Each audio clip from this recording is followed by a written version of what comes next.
Kantara pads, बिबट्या, या एरियामध्ये बिबट्यासुद्धा आहे. आणि आता मला यायला 8 वाजणार आहेत रात्रीचे किंवा 7:30. तर नमस्कार, आता आम्ही चाललो आहे ब्रह्मगिरी पर्वतावर. पण आम्ही गेलो तर अर्ध्यावरच जाऊ किंवा पूर्ण पण जाऊ, कारण आता वाजले आहेत 3 आणि 4 तास लागतात जाऊन यायला. तर आम्हाला 7 वाजणार आहेत जाऊन यायला. आणि आम्ही इथे पहिल्यांदा आलो आहे, तर काळोखातून येणं एवढं सेफ नसेल, तर म्हणून आम्हाला जेवढं जमणार आहे तेवढं आम्ही वर चढू.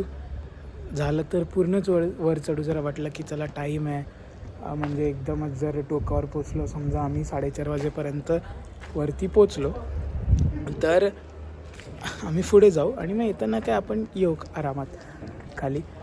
हे ब्रह्मगिरी पर्वताचा पायथा आहे, म्हणजे इथून स्टार्ट होतो पर्वत वरती जाण्यासाठी. आणि तो बघा, तो पूर्ण पर्वत आहे असा. हा किती इथून खालून बघून एवढं मस्त वाटतं ना, एवढं मस्त. हा, आणि आम्ही बघा आता काय करतोय, आम्ही आता इथे काठी घेतोय वर चढण्यासाठी. तर तिकडे खूप जास्त माकड आहेत आणि माकड हातातून वस्तू ओढतात, म्हणून ही काठी घेतलेली आहे माकडांना हाकवण्यासाठी. नो ॲनिमल क्रुएल्टी, फक्त त्यांना घाबरवायचं सो दॅट त्यांच्यामध्ये आणि माझ्यामध्ये सेफ डिस्टन्स निर्माण होईल. हे बघा माझ्या मागे बघा, हा रोड इतका चांगला वाटतोय ना प्रत्यक्षात पाहताना. इथे एक वॉर्निंग दिलेली आहे गाईस, ब्रह्मगिरी पर्वतावर वन्य प्राण्यांचे अस्तित्व आहे. दुपारी 4 ते 6 वाजेपर्यंत ब्रह्मगिरी पर्वतावर कोणीही जाऊ नये, ते धोकादायक ठरू शकतं. तर गाईज आत्ता मला इथे कळालेलं आहे, इथे ब्रह्मगिरीला वरती जाण्यासाठी तिकीट लागतं. 20 रुपये पर पर्सन हे तिकीट आहे. तर बस एवढे 20 रुपये खर्च करून तुम्ही जाऊच शकता.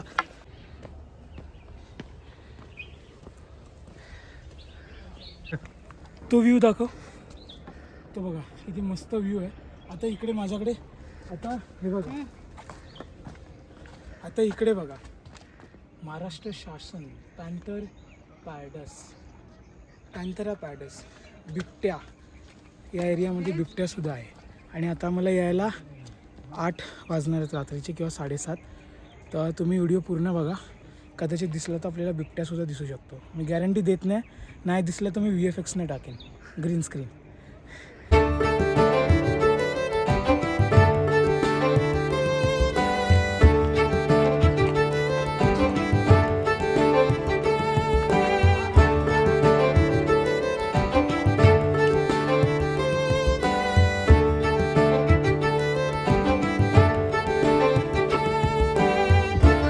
हे बघा, एका गोष्टीची तुम्ही सावधगिरी बाळगा.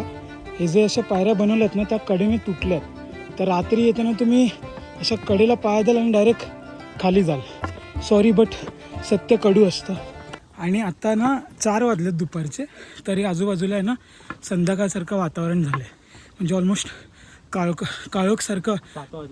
7 वाजल्यासारखं वातावरण झालं आहे.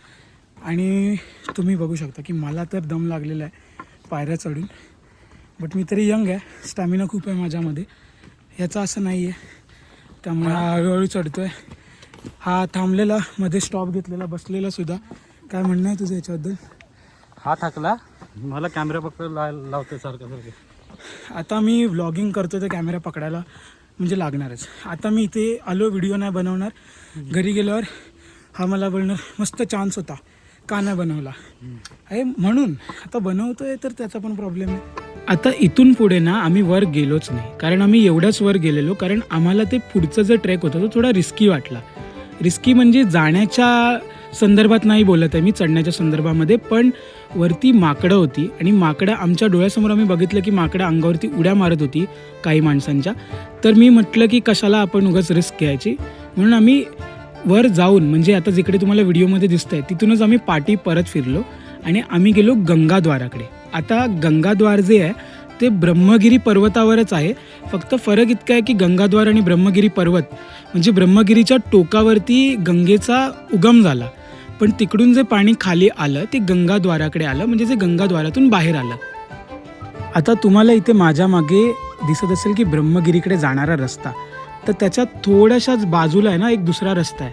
आता ब्रह्मगिरी पर्वताची काय स्टोरी आहे आणि गंगाद्वाराचं निर्माण कसा झाला, या सगळ्या स्टोरी आपल्याला तिकडचे एक पुजारी सांगतील. मी त्यांचा इंटरव्ह्यू घेतला.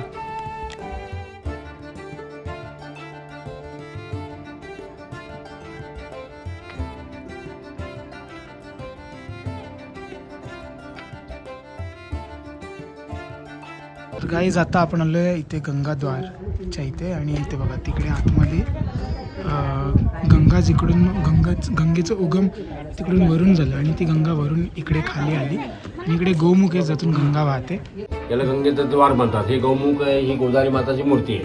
वरती पहाडावरती शंकर भगवान जटा आपटलेली ब्रह्मगिरी पर्वतावर.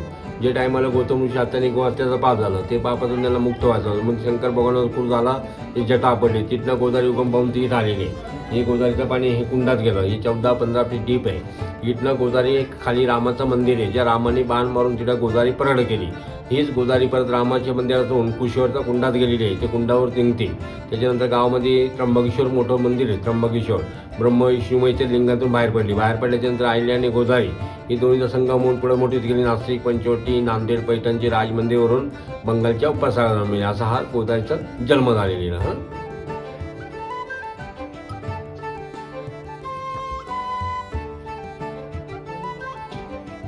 आता मी इथे आलो आहे 108 जिकडे शिवलिंग आहेत त्या ठिकाणी. तो बघा, तो इथला व्ह्यू बघा किती मस्त दिसतोय. आम्ही तिकडून आलो, त्याचे गंगेचं द्वार होतं ते तिकडे आहे आणि तिकडून आम्ही असे चालत आता इकडे आलो आहे. इकडे आल्यावर तुम्हाला वाकून आतमध्ये जावं लागतं. गौतम ऋषींचा मुखोट्यामध्ये या पत्नी त्यांच्या अहिल्या देवी. तर दोन्ही पती पत्नीने मिळून या ठिकाणी 108 शिवलिंगांची पूजा केली, कारण गौतमांना गोहत्येचा पाप लागलेला.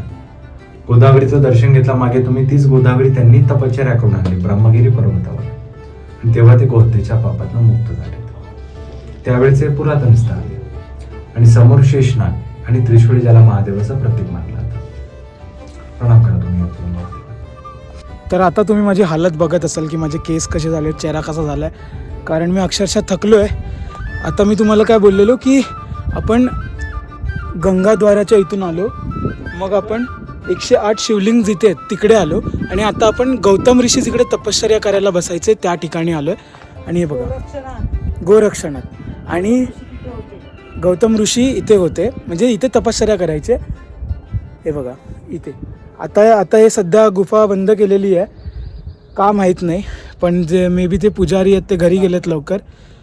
पण त्या खिडकीच्या इथून थोडंसं आपण वाकून आतमध्ये बघितलं की आपल्याला काय दिसतं. मी अजून गेलो नाही वरती म्हणून थांबा, या माझ्यासोबत. हे बघा छोटंसं मंदिर आहे आणि ती बघा तिथे आतमध्ये हे दिसतंय तुम्हाला, ही गुफा आहे आणि इथे हे शंकराचं मंदिर आहे. तर गाईज आता मी ब्लॉग थांबवतो कारण आता रात्र झाली आणि मलासुद्धा जरासा खोकला लागला डस्टमुळे. पण हां, रात्र झाले, आता 7:30 वाजले असतील, आता 8 वाजायच्या खूप जवळ असेल. आणि हा बिबट्या प्रोन एरिया आहे, लेपर्ड प्रोन एरिया. सो आता मी चाललो खाली आणि आम्ही पायी चाललो आता.